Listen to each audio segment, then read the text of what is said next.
Congress party నుంచి ఒకరే అభ్యర్థి ఉన్నారు. అవును. రెండు పార్టీల నుంచి ఒకే అభ్యర్థి ఉన్నారు. అవును. అంటే మీరు ఓడిపోతామనే భయం ఉన్నదా? ఓడిపోయే భయమే లేదు మాకు. ఓకే, మరి గెలుస్తామనే నమ్మకం ఎట్లున్నది? మీకు ఒక పేరుంది అంటే నాకున్న సమాచారం, నేను తిరగడంలో తెలిసినటువంటి ఒక అంశం ఏంటంటే, ఏదైనా ఒక పంచాయతీ జరిగితే పంచాయతీలో ఇద్దరిని కాంప్రమైజ్ చేసుట్లా మీరు ఒక గనుడు లేకపోతే ఆ పంచాయతీలో కాంప్రమైజ్ చేయడంలో దిట్ట అని తెలిసింది. ఇది ఎంతవరకు నిజమని? అది నిజమైన మాటనే. అయితే నా దగ్గర సమస్యతో వచ్చిన వారికి నేను ఇద్దరిని కాంప్రమైజ్ చేసే ప్రయత్నం చేస్తా. వాళ్ళు ఇనని పక్షంలో అవసరం అనుకుంటే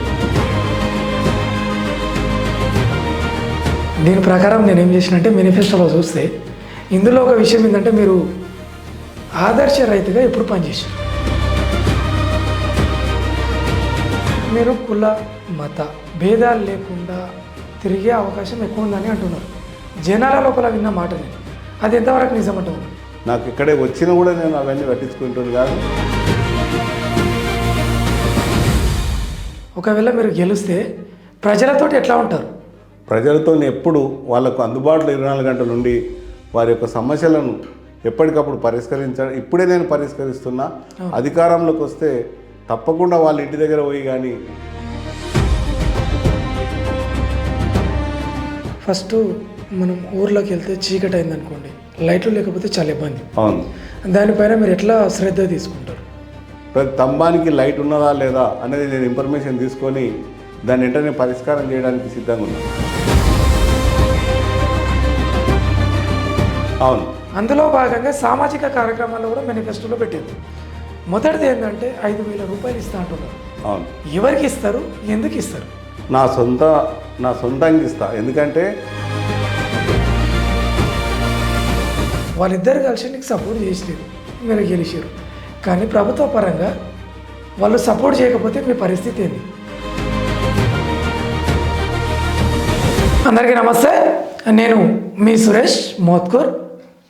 ఈరోజు వికారాబాద్ జిల్లా కులక్చర్ల మండలం ముజద్పూర్ గ్రామ సర్పంచ్ అభ్యర్థి అయినటువంటి పోమాల అనంతయ్య గారు మనతో ఉన్నారు.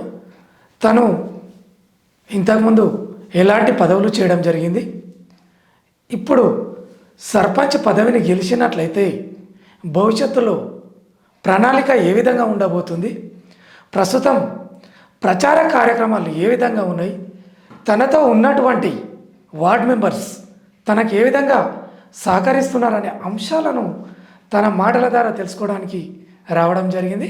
ముందుగా అన్న నమస్తే. నమస్తే. అంతా మంచిగా? అంతా క్షేమమే.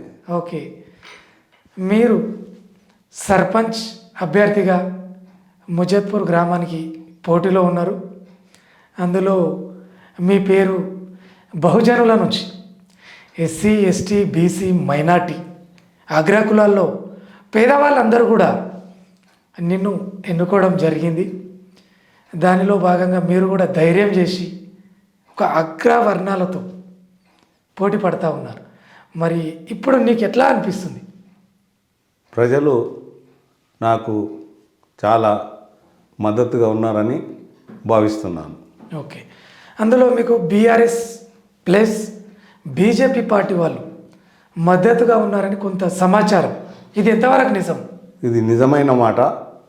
నేను గ్రామంలో అన్ని వర్గాలతోని, ఓకే, కుల మత భేదం లేకుండా నేను చిన్న ఉన్నప్పటి నుంచి ప్రగతి యువజన సంఘం అని 1984లో ప్రొఫెసర్ వెంకటయ్య సార్ గారు, మరి అదేవిధంగా వీరేశం సార్ గారు, తర్వాత బాలకృష్ణయ్య సార్ గారు, మరి అదేవిధంగా చెన్నప్ప మాజీ సర్పంచ్ గారు, పడగల్ల చెన్నయ్య గారు, అదేవిధంగా రామిరెడ్డిపల్లి బుగ్గన్న గారు, అదేవిధంగా రామిరెడ్డిపల్లి ఈడీ నరసింహులు కండక్టర్ గారు, ఇలాంటి వాళ్ళ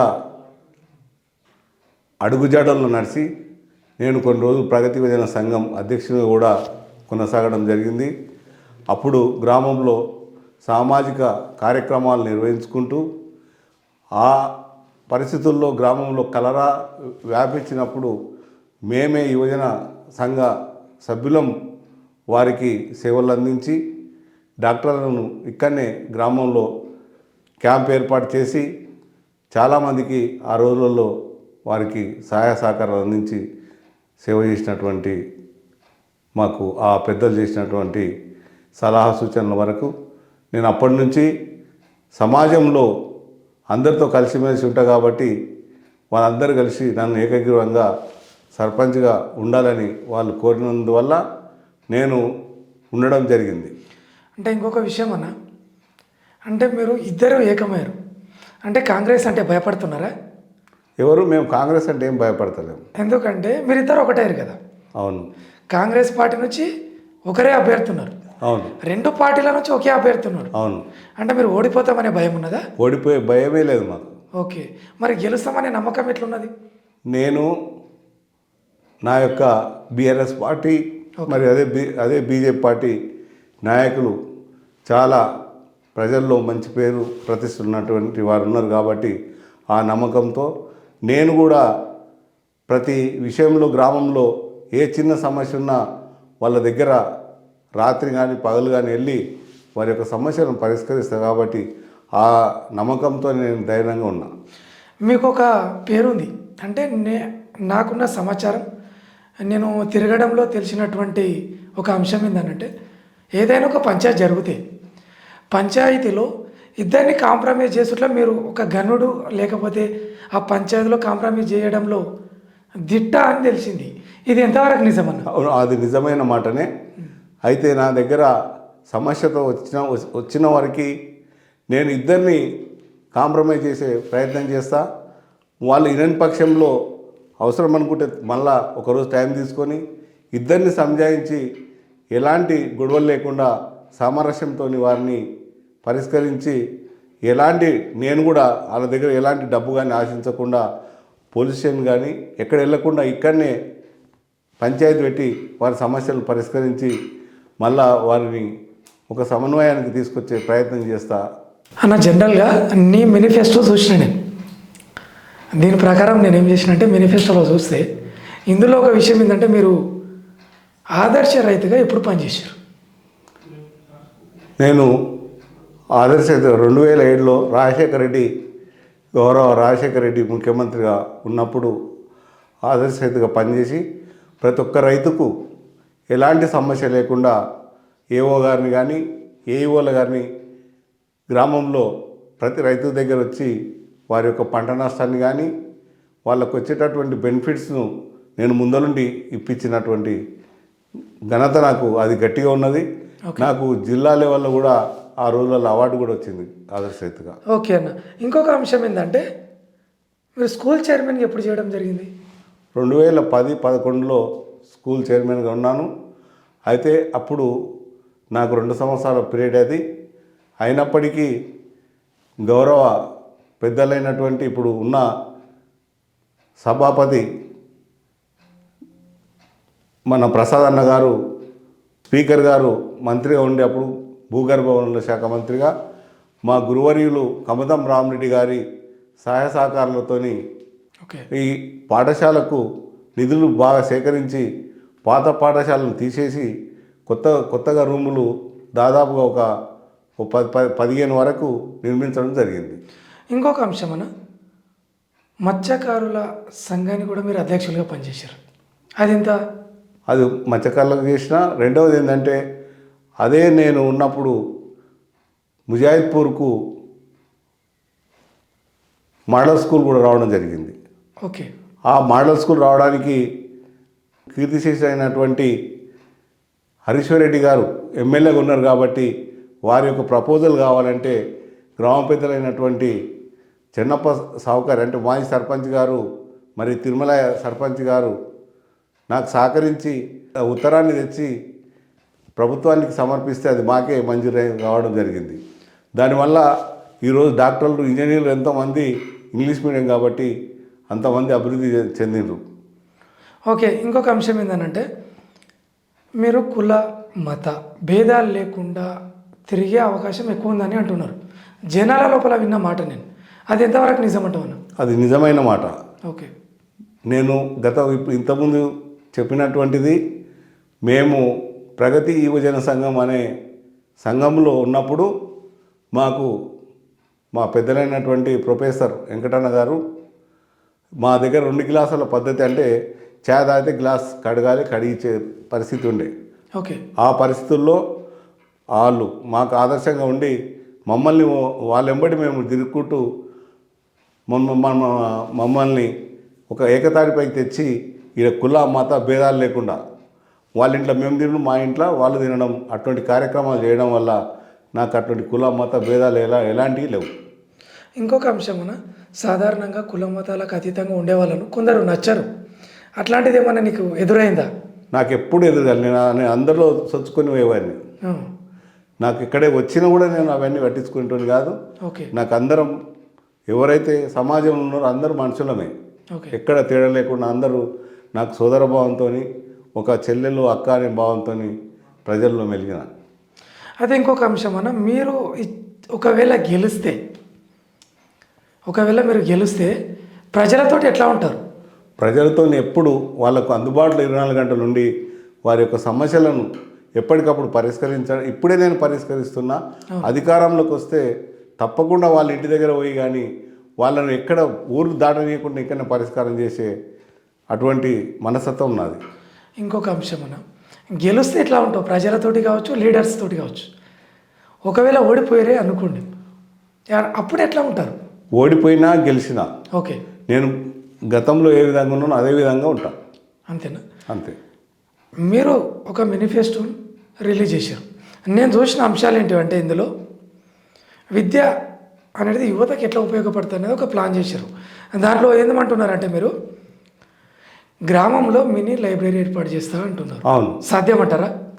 సాధ్యమవుతుంది. సాధ్యమైనంత వరకు దాన్ని ఏర్పాటు చేసి, యువత చాలామంది ఉన్నారు కాబట్టి వారికి రోజు చదువుకోవడానికి ఒక టైం పెట్టి, ఇక్కడ మన పాత బిల్డింగ్ ఉన్నది గ్రామ పంచాయతీ, అందులో ఏర్పాటు చేయాలనే ఉద్దేశం నాకు ఉన్నది. ఇంకొక అంశం, ఇందులోనే విద్య కోసం మళ్ళొకటి ఏమంటున్నారంటే, మీరు స్పోర్ట్స్ స్కూల్ కోసం కూడా ప్రత్యేకంగా కృషి చేస్తా అంటున్నారు. అవును. అది ఎంతవరకు సాధ్యం అవుతుంది? అది ప్రతి సంవత్సరము జనవరి, ఫిబ్రవరి మాసాల్లో, ఎందుకంటే ఎగ్జామ్స్ లేని సమయంలో నేను చైర్మన్గా ఉన్నప్పుడు స్కూల్లో నిర్వహించడం జరిగింది. గతంలో మా పెద్దలు నేను చెప్పినటువంటి ప్రగతి యువజన సంఘం గతంలో మేము ప్రతి సంవత్సరం ఒక పెద్ద క్రీడల నిర్వహించే వాళ్ళం. అందులో ఈడ వాలీబాల్, ఖోఖో ఇలాంటి గేమ్స్లో చాలా ముందంజలు ఉండే. మమదాబాద్తో ఢీకొనాలంటే ముజాద్పూర్ తప్ప ఎవరు లేరు జిల్లాలోనే. అప్పటికి ముజాద్పూరే ఒక టాప్ లెవెల్లో ఉండే గేమ్స్లో. ఓకే, అది ఓకే అన్న. ఇప్పుడు విద్యాపరంగా మనం బయటికి వెళ్తే అది కంప్లీట్ వర్షన్ పోయితే, రెండో ఆప్షన్ వైద్యం.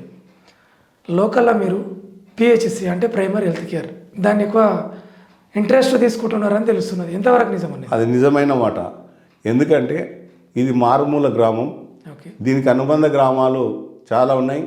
అంటే ఇప్పుడు ఈ కొత్తగా వచ్చిన చట్టాల ప్రకారంగా బైపర్కేషన్ ఈ గ్రామం. ఓకే. ఉదాహరణకు రామరెడ్డిపల్లి ఇదే గ్రామ పంచాయతీ ఉండే, అల్లాపూర్ ఇదే గ్రామ పంచాయతీ ఉండే, దాశనాయకతన్ ఇదే గ్రామ పంచాయతీ ఉండే, అదేవిధంగా పటేల్ చెరువు ఇదే గ్రామ పంచాయతీ ఉండే, అదేవిధంగా లింగంపల్లి ఇదే గ్రామ పంచాయతీ ఉండే. అంటే తండాలు ఎక్కువ ఉండే. ఓకే. అయితే అవి బైపర్కేషన్లో వెళ్ళిపోయినాయి కాబట్టి ఇది మధ్యలో ఉన్నది ఊరు. ఓకే. కాబట్టి ఈ గ్రామంలో దాదాపుగా ఓటర్స్ 2260 మంది ఉంటారు. మరి చిన్నపిల్లలు వాళ్ళంతా 18 లోపున వాళ్ళు అందరు కలిసి దాదాపు 5000 పైన ఉంటారు. మరి అదేవిధంగా ఈ చుట్టుపక్కల గ్రామాల్లో కలిసి మొత్తానికి ఒక 8-9 వేల మంది ఉంటారు. కాబట్టి ఇక్కడ హెల్త్ సెంటర్ ఉంటేనే బాగుంటుంది. మాకు రవాణా సౌకర్యాలు లేవు కాబట్టి ఇక్కడ ఒకటి ఉండాలనే ఉద్దేశంతో గట్టి నిర్ణయం నాది. అది తప్పకుండా ఏర్పాటు చేయాలనేది ఒక నా గట్టి నమ్మకం. ప్రజలకు అందుబాటులో ఉండి ఆ సేవ చేయాలనే కోరిక నాకున్నది. ఓకే.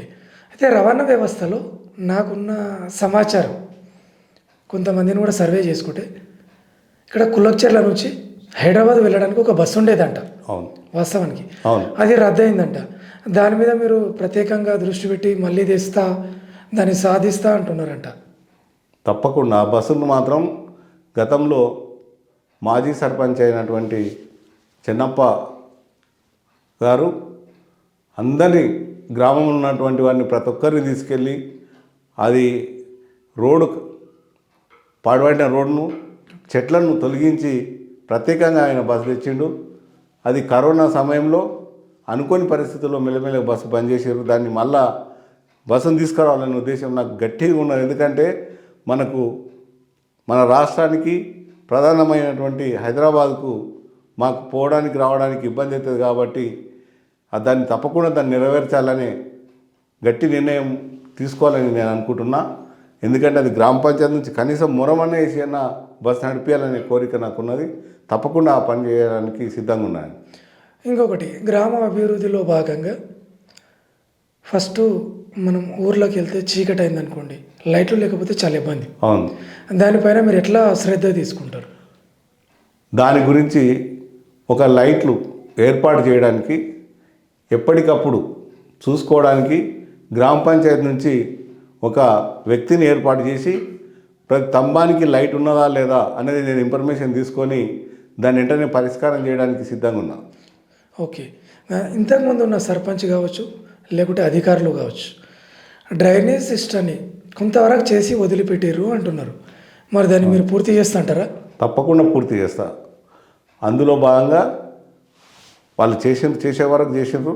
ఓకే, కొంతవరకు ప్రభుత్వం నుంచి నిధులు రాక కొద్దిగా పరిస్థితులు బాగాలేక కొద్దిగా ఆగిపోయినాయి అక్కడక్కడ.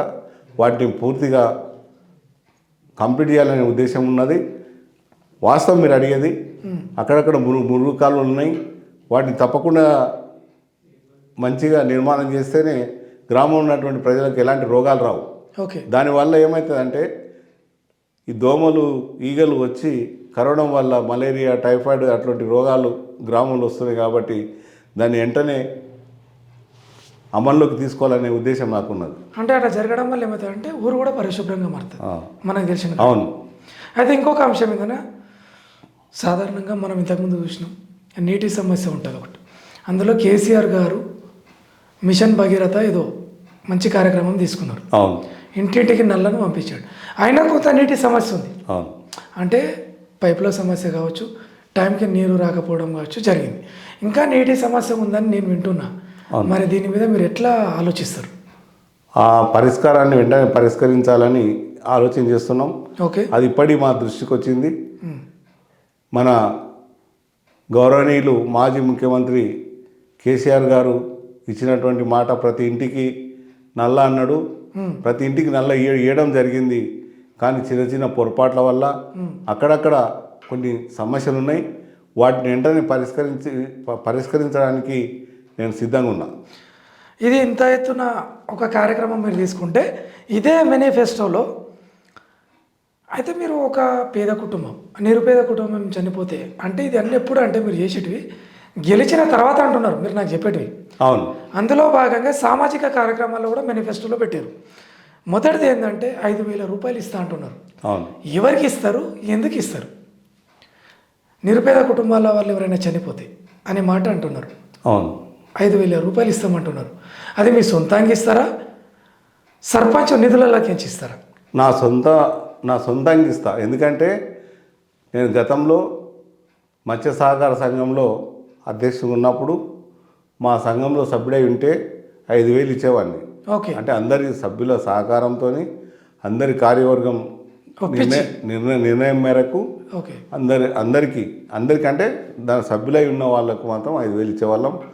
నాకు అదే ఆనవాయితీ ఉన్నది కాబట్టి ఇప్పుడు నేను సర్పంచ్గా ఉంటా కాబట్టి నా సొంత ఇంటి ఖర్చులతో ఇవ్వాలనే ఉద్దేశం నాకు ఉన్నది. ఓకే అన్న, రెండవ అంశం ఏముందంటే ఇల్లు లేని నిరుపేదలకు ప్రభుత్వ ఇల్లు సంపాదించి ఇచ్చే కృషి చేస్తా అంటున్నారు. అవును, అంటే ఇప్పుడు మీరు బీఆర్ఎస్ పార్టీ, బీజేపీ అయినా పర్లేదు, బీఆర్ఎస్ అయినా పర్లేదు, వాళ్ళిద్దరు కలిసి నీకు సపోర్ట్ చేసిలేరు, మీరు గెలిచారు. కానీ ప్రభుత్వ పరంగా వాళ్ళు సపోర్ట్ చేయకపోతే మీ పరిస్థితి ఏంది? నేను సంబంధిత అధికారుల దగ్గరికి వెళ్ళి, ఓకే, మరి అదేవిధంగా ఇప్పుడు బీజేపీలో ఎంపీ గారు ఉన్నారు, ఎంపీ గారి దగ్గరికి వెళ్తాను, అదేవిధంగా కలెక్టర్ గారి దగ్గర వెళ్తాను. వెళ్ళి మా గ్రామంలో నిరుపేద కుటుంబాలు ఉన్నాయి, వాటిని ప్రూఫ్ చేసి వాళ్ళకి తప్పకుండా ఇల్లు లేని వారికి ఇండ్లు మంజూరు చేయించే బాధ్యత నేను తీసుకుంటాను. అంటే లీగల్గా ప్రభుత్వ పరంగా పోతుంటారు? ప్రభుత్వ ప్రకారంగానే పోతాను.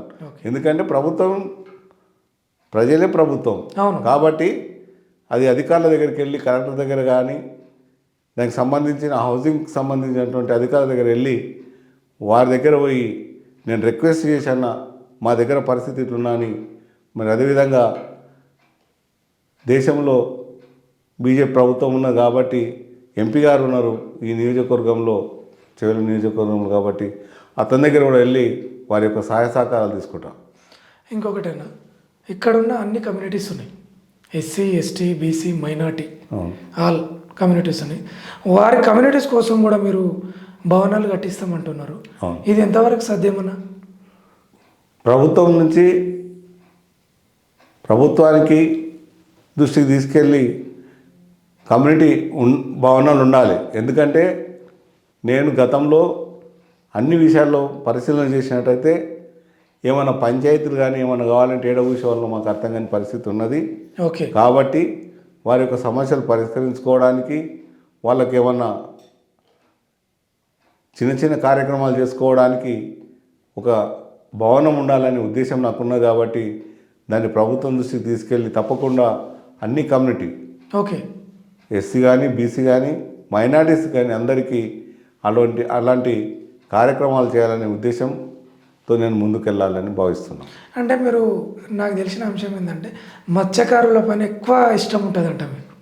వారు కూడా ఒకటి భవనం కట్టిస్తని అంతర్గతంగా గట్టిగా చెప్పారంట. అవును. మరి దీని మీద మీ అభిప్రాయం అన్న? తప్పకుండా అది ఆల్రెడీ మేము అదే ప్రపోజల్లో ఉన్నాం. అది తప్పకుండా కావాలి. ఎందుకంటే దాదాపుగా మా దగ్గర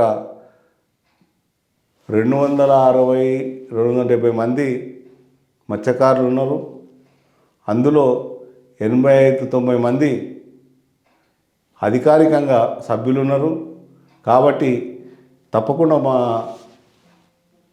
మత్స్యకారులకు ఒక భవనం ఉండాలనే ఉద్దేశంతో అది తప్పకుండా నిర్మించాలనే కోరిక నాకున్నది. మీకు కోరికలు ఉంటే సరిపోదు. నేనేమంటున్నానంటే ఇన్ని ఒక మేనిఫెస్టో తయారు చేసుకున్నారు, చాలా బాగుంది, నేను చూస్తున్నా. అంటే నాకు తెలిసి ఒక సర్పంచ్కి గట్స్ ఉన్నాయని చెప్పుకోవచ్చు.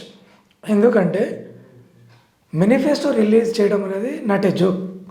ఒక ప్రభుత్వంలో నిలబడాలన్నా ఒక పార్టీ ఏం చేస్తుందంటే మా ప్రభుత్వం రావాలని చెప్పేసి మేనిఫెస్టో రిలీజ్ చేస్తుంది.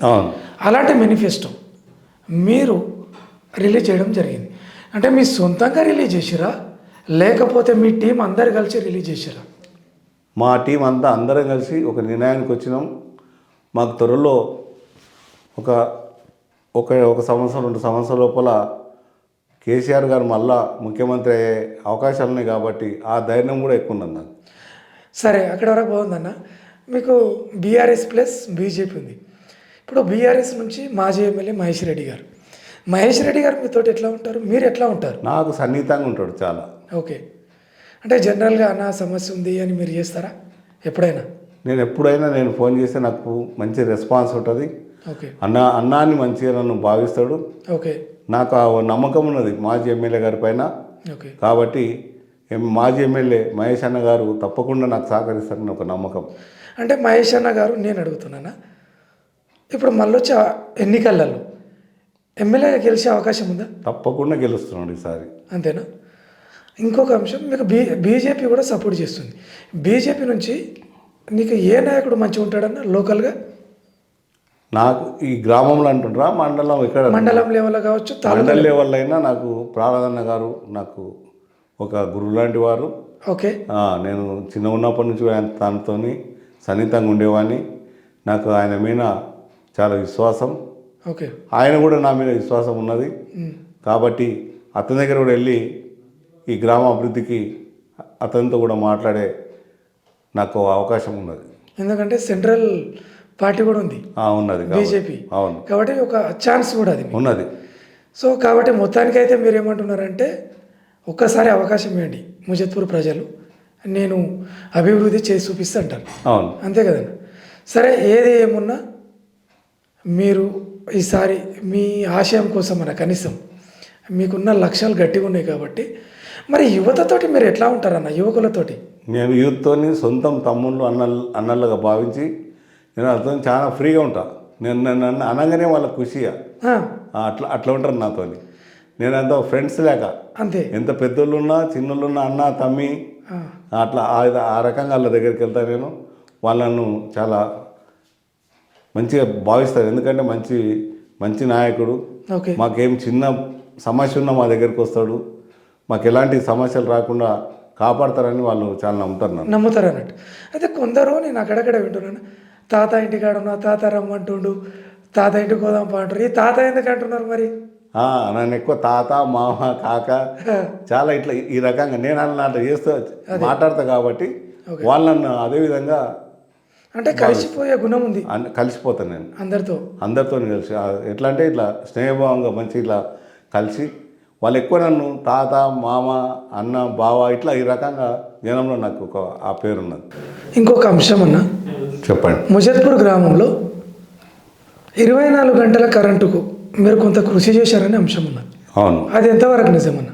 అవును, కరెక్ట్. అది గౌరవనీయులు కమతం రామరెడ్డి గారు మాజీ మంత్రివర్యులు ఉన్నప్పుడు మేము గ్రామస్తులమంతా సార్ని కలవనికి పోయి, అప్పుడే రాజశేఖర రెడ్డి గారు ముఖ్యమంత్రి ఉండడం జరిగింది. సార్తో సార్ మనకు కరెంటు ప్రాబ్లం ఉంది సార్. అప్పుడు మాకు దాదాపుగా ఎక్కడి నుంచి మోత్కూరు దోమ సబ్స్టేషన్ నుంచి వచ్చేది. ఒకరోజు వస్తే 2 రోజులు కరెంటు పోయేది. ఓకే. అటువంటి పరిస్థితుల్లో మేము సార్ గారిని రిక్వెస్ట్ చేస్తే ఆయన అప్పుడు పై అధికారులకు చెప్పడం జరిగింది. చెప్తే అప్పుడు ఏమైంది, వాళ్ళు మీరు అట్లా కదా అట్లా ఆ రూట్లో వస్తే కాదు, స్థానిక ఎమ్మెల్యే గారు ఒక లెటర్ ఉంటే మేము మంజూరు చేస్తామంటే గ్రామంలో వచ్చి ఎవరైతే అప్పుడు తెలుగుదేశం ఉండే కాంగ్రెస్ ఉండే తెలుగుదేశం ఎమ్మెల్యే ఉండే కాబట్టి ఎమ్మెల్యే గారి దగ్గర పోయి వాళ్ళు లెటర్ తెచ్చినాం. లెటర్ తెస్తే అప్పటికి గ్రామంలో స్థలం దొరకలేదు. ఓకే. స్థలం దొరకకపోతే మళ్ళీ అంతా గ్రామస్తులం అంతా పెద్దలంతా కలిసి దాసరి భీమయ్య దగ్గర ఒక 1/2 ఎకర్ తీసుకొని వారికి ప్రభుత్వం 2 ఎకరాల భూమి ఇప్పించి ఆ అర్ధ ఎకర భూమి తీసుకొని ఆ అర్ధ ఎకరలో సబ్స్టేషన్ ఏర్పాటు చేసి అప్పుడు ఉన్నటువంటి విద్యుత్ శాఖ మంత్రి షబీర్ అలీ గారితో ప్రారంభోత్సవం చేయడం జరిగింది. ఈ విధంగా మీరు ముందరకు పోతుంటే ఊర్లో ఒక సమస్య ఉందంట. అది ఎంతవరకు నిజం అనేది మీరు తేల్చాలి. ఏంది విషయం అంటే ఊర్లో కుల మతాలకు అతీతంగా అవును, ఎక్కడైనా కూడా కొన్ని పెద్ద పెద్ద గ్రామ పంచాయతీల్లో ఈ పండుగ జరుపుకుంటారు. ఈ పండుగ అంటే పీర్ల పండుగ. అవును. కానీ మీ దగ్గర మసీద్ అంటే పీర్లు పెట్టుకోవడానికి ఏదో సమస్య ఉందని తెలిసిందన్న. మరి దీని మీద మీరు ఎట్లా స్పందిస్తారు భవిష్యత్తులో? గతంలో మసీద్ అనేది ఉండేది. ఓకే. వర్షాల వల్ల అది శిథిలావస్థకై కూలిపోయింది. దాన్ని దాదాపు ఒక 10 సంవత్సరాలు అయింది. ఇప్పుడు అప్పుడు అనుకుంటా దాన్ని కాలయాపన చేయడం జరుగుతున్నది. అయితే స్పెషల్గా పీర్లకు మొల్లోళ్ళని ఉంటారు కదా, వాళ్ళతో చర్చిస్తే వాళ్ళు మాతోని కాదబ్బా మాకు కట్టే పరిస్థితి లేదు, మేము కొద్దిగా సాయం చేస్తాం అన్నారు. అంటే గ్రామంలో అందరం కలిసి డబ్బులు సేకరించి దాన్ని కడదామనే ఉద్దేశం వరకు వచ్చారు. ఈసారి సర్పంచ్ గారిని అయితే అవసరం అనుకుంటే నేను సొంతంగా కొన్ని రేకులు వేసి చిన్నగా ఒక పీర్లు పెట్టుకోవడానికి ఏర్పాటు చేయాలనే ఉద్దేశం నాకున్నది.